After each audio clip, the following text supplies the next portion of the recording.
નમસ્કાર નમસ્કાર નમસ્કાર વિદ્યાર્થી મિત્રો, ગુજરાતની સૌથી મોટી એજ્યુકેશનની ઓનલાઈન પ્લેટફોર્મ એટલે વિદ્યાકુલ અને વિદ્યાકુલમાં વીડી સર દ્વારા આપ સર્વ વિદ્યાર્થી મિત્રોનું હાર્દિક હાર્દિક હાર્દિક સ્વાગત છે.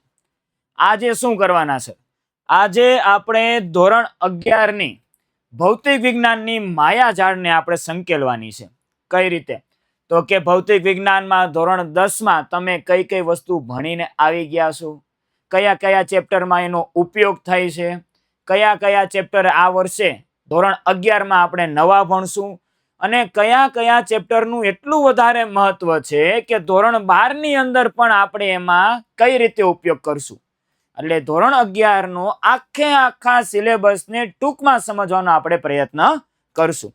તો કે પહેલા ભૌતિક વિજ્ઞાનની માયાજાળને આગળ વધારતા એક વસ્તુ હંમેશા ધ્યાન રાખવાની ભૌતિક વિજ્ઞાન સમજતા પહેલા, શું? તો કે ever tried ever fail, no matter, try again, fail better. કહેવાનો મતલબ શું છે કે તો જો ગમે ત્યારે પણ તમે ફેલ થયા છો. ફેલ માણસ ક્યારે થાય? કે જ્યારે એને પ્રયત્ન કર્યો હોય ત્યારે.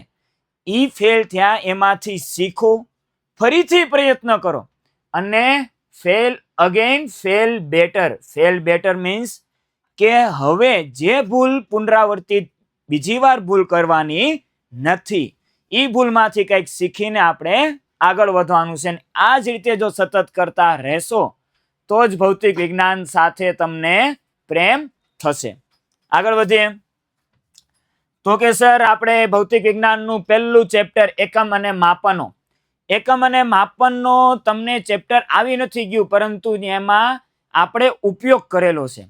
યાદ હોય તો ધોરણ 9-10 ની અંદર કાંઈ પણ દાખલા ગણતા તો દાખલા ગણતા ગણતા ક્ષેત્રફળ એટલે મીટર સ્ક્વેરનો ઉપયોગ કરતા, ઘનફળ તો કે મીટર ક્યુબનો ઉપયોગ કરતા, ઘનતા તો કિલોગ્રામ પર મીટર ક્યુબનો ઉપયોગ કરતા. આ બધી વસ્તુ શું છે? તો કે બધી વસ્તુ આ એકમો છે અને આના વિશે વિસ્તારસહ ચર્ચા આપણે ચેપ્ટર નંબર 1 એટલે એકમો અને માપનોમાં કરશું. અને એક રીતે એવું કહી શકાય કે ભૌતિક વિજ્ઞાનના ત્રણ મુખ્ય પાયામાંથી એક પાયો એટલે આ પહેલું ચેપ્ટર એકમો અને માપનો. તો કે સર બીજા બે પાયા ક્યાં? તો કે બીજા બે પાયામાં એનસીઈઆરટી ની ટેક્સ્ટ બુક આવે પ્લસ 8, 9, 10 નું ગણિત આવે. તો એમાંથી પહેલો મુખ્ય પાયો એટલે એકમો અને માપનો, જેનો તમે ઉપયોગ કરતા આવ્યા છો. વિસ્તારસહ ચર્ચા પણ કરશું એની અંદર. પછી બીજા ચેપ્ટરમાં સુરેખ પથ પર ગતિ. સર અમને ગતિ તો બહુ સારી રીતે ખ્યાલ છે.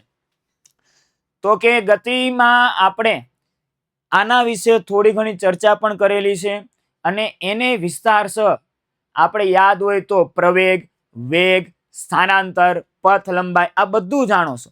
અને બધાનો ઉપયોગ કરીને અલગ અલગ સમયે પદાર્થનું સ્થાન ક્યાં હશે, પદાર્થ કેટલા સમયમાં ક્યાં પહોંચશે, એના વિશે આપણે વિસ્તારસહ મુક્ત પતન આવી બધી વિસ્તારસહ ચર્ચા કોની અંદર કરશું? તો કે સુરેખ પથ પર ગતિ.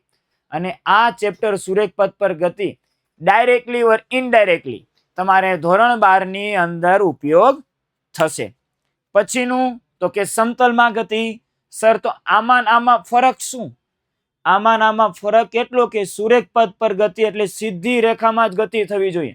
સમતલમાં ગતિ એટલે આપણી સામાન્ય માણસની આજુબાજુમાં જે ગતિ થાય સમતલમાં ગતિ આવે. અને સમતલમાં ગતિ આવે એટલે તમારે દિશા જોવી પડે કે ઉત્તર દિશા સાથે 30 નો ખૂણો બનાવીને આગળ વધો છો, ત્યાંથી આગળ જઈને ત્યાંથી પાછો 20 નો ખૂણો બનાવીને આગળ વધો છો. 5 કિલોમીટરનું અંતર કાપ્યું છે. અને આ બધી વસ્તુ વિશે ચર્ચા સમતલમાં ગતિમાં કરશું. અને આ ચેપ્ટરમાં જે તમે બીજું મહત્વની વસ્તુ ભણવાના છો તે છે કે સદિશ એટલે શું અને સદિશના ગુણાકાર. એ તમારે ધોરણ 11-12 માટે મહત્વનો મુદ્દો થઈને આવશે. એ ઉભરી ઉઠશે અને એને આપણે સરળતાથી આપણે શીખવાનો છે. પછી ચોથું ચેપ્ટર એટલે ગતિના નિયમો. સર એનો મતલબ કે પહેલા ભાગની અંદર સુરેખ પથ પર ગતિ, સમતલમાં ગતિ, ગતિના નિયમો. હા, પહેલો આખો ભાગ ગતિને લગતો જ છે. ગતિના નિયમો યાદ હોય તો ન્યૂટન ભાઈ આપણા સૌના લોક લાડીલા એવા ન્યૂટનભાઈના 3 નિયમો. ન્યૂટનનો પહેલો નિયમ જડત્વનો નિયમ, બીજો નિયમ બળનું મૂલ્ય બતાવે, ત્રીજો નિયમ તો કે આઘાત અને પ્રત્યાઘાત સમાન પરંતુ વિરુદ્ધ દિશામાં. આનો પણ બધી જગ્યાએ મુખ્ય ઉપયોગ થશે. તો કે એક રીતે કહી શકાય તો પહેલા ભાગની અંદર 3 ચેપ્ટર મહત્વના મુદ્દા ધરાવે છે અને 3 ચેપ્ટર એવા છે કે જેના અમુક સૂત્રો ને અમુક કોન્સેપ્ટ ધોરણ 12 માં ઉપયોગ થશે. જેમ કે સુરેખ પથ પર ગતિના સૂત્ર તો કે v બરાબર v0 પ્લસ at, d બરાબર v0 t plus half at square, v square minus v0 square બરાબર 2ad. આવા સૂત્રોનો ઉપયોગ ડાયરેક્ટલી આપણે ધોરણ 12 માં કરશું. અત્યારે આપણે ખાલી આટલું જ જોશું. આગળ વધીએ તો કે ચેપ્ટર નંબર 5 કાર્ય, ઉર્જા અને પાવર. આપણે કેટલું કાર્ય કરીએ છીએ, કાર્ય એટલે શું, તો કે ઉર્જા કેટલી છે તમારામાં અને તમારી કાર્ય કરવાની ક્ષમતા પાવર. આ મહત્વનો મુદ્દો છે કાર્ય ઉર્જા. અને આની અંદર તમે ભણશો કાર્ય ઉર્જા પ્રમેય, જે તમે ધોરણ 12 ની અંદર ગમે ત્યાં સ્થિત વિદ્યુતશાસ્ત્ર ભણતા હોય કે ચુંબકીય હોય, ત્યાં ગમે ત્યાં ઉર્જા ગોતવાની આવે એટલે પહેલા કાર્ય ગોતવાનું પછી ઉર્જા ગોતવાની. એટલે તમારે આનો ભાવાર્થ ગૂઢાર્થ સમજવો પડશે. અને એના પછીનું ચેપ્ટર છે આપણું 6 કણોના તંત્રો અને ચાગતી. હા, મુખ્ય મુદ્દો તો બાકી રહી ગયો. ચેપ્ટર 5 ની અંદર સંઘાત પણ આવશે.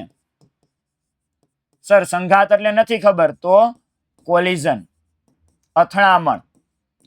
અને આ અથડામણ JEE નીટના રેફરન્સથી પણ જોવી તો પણ મુખ્ય આઈએમપી થઈ જશે. તો આ ચેપ્ટર 5 એટલે JEE લ્યો, નીટ લ્યો કે પછી તમારું ધોરણ 12 લ્યો, બધી રીતે મહત્વનું છે.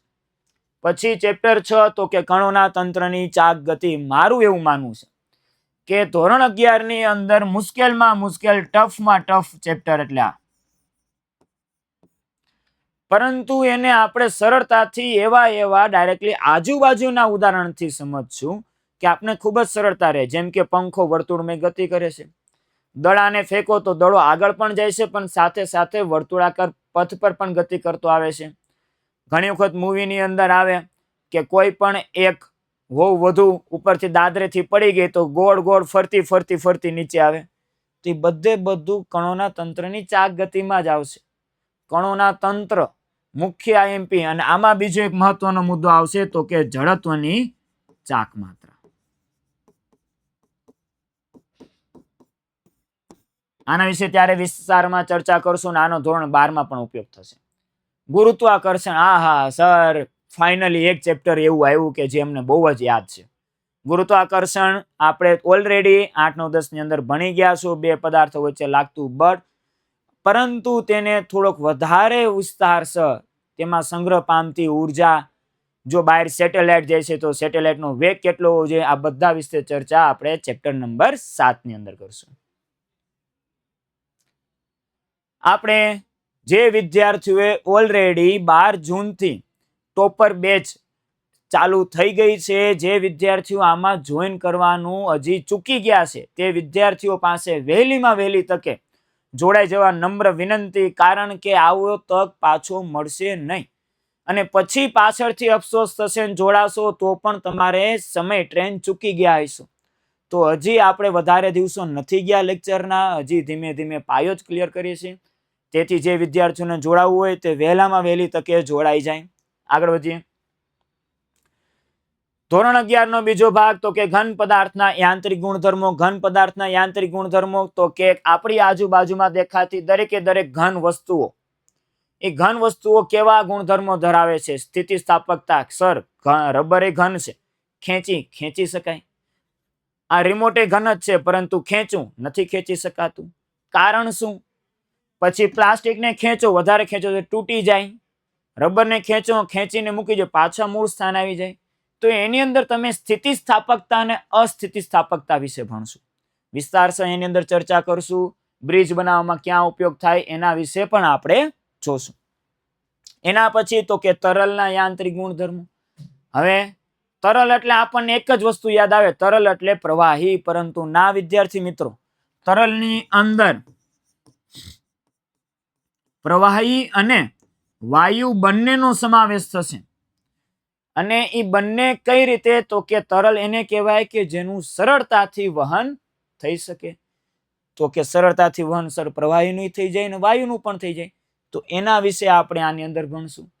આજુબાજુમાં ઘણી વાર તમે જોવો કે તમારા કપડા ઉપર મધનું ટીપું પડે તો એ મધનું ટીપું ગોળાકાર તરીકે વર્તન કરે, પરંતુ પાણીનું ટીપું પડે તો કપડું પાણી શોષી લે. પછી એના વિશે ભણશું, એને કહેવાય સ્નિગ્ધતા. પછી કે વરસાદમાંથી પાણીના ટીપા હંમેશા વર્તુળાકારમય સ્વરૂપમાં જ હુકામે પડે છે, ચોરસ બનીને હુકામ નથી પડતા, હુકામે ત્રિકોણ બનીને નથી પડતા. તો કે આ મુદ્દો સમજાવનાર એટલે પૃષ્ઠતાણ. એ પૃષ્ઠતાણ વિશે પણ આપણે આ ચેપ્ટરની અંદર ભણીશું. આગળનું ચેપ્ટર તો કે દ્રવ્યના ઉષ્મીય ગુણધર્મો. આ બંને ચેપ્ટર, આ ત્રણ ચેપ્ટર એવા છે કે જે ચેપ્ટર 12મા ધોરણમાં એનો ઉપયોગ ખૂબ જ ઓછો થશે.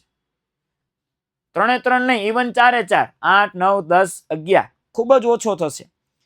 પરંતુ 11 12 જેડબલઈ નીટના લીધે એના આધારે તમે જોઈ શકાય તો એમાં પ્રશ્ન આવી શકે. એટલે ઇઝી ચેપ્ટર, સરળમાં સરળ ચેપ્ટર કહી શકાય. તો કે આ યાંત્રિક ગુણધર્મો, તરલના યાંત્રિક ગુણધર્મો, ઉષ્મીય ગુણધર્મો. તો કે દ્રવ્યના ઉષ્મીય ગુણધર્મો એટલે શું? તો કે ઉષ્માના વહન થતા પ્રકારો. જેમ કે લોખંડનો સળિયો લીધો હોય ને ગરમ કરો ને હાથમાં પકડો, થોડીક વાર પછી જો તમને ગરમી લાગશે. પરંતુ તેના જ સ્થાને જો તમે લાકડાનો હાથો પકડ્યો છે અને આગળ ભલે ગમે એટલી ધાતુ હોય, પરંતુ આગળના છેડે જો ગરમી આપો ને લાકડાના હાથેથી પકડેલું છે તો તમને ગરમ લાગશે નહીં. કારણ કે એમાં ઉષ્માનું વહન થતું નથી. તો એવા કયા ગુણધર્મોના કારણે?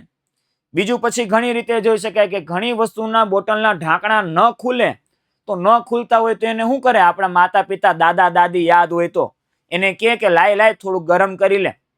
તો જેવું ગરમ કરે ને પછી સરળતાથી ખુલી જાય.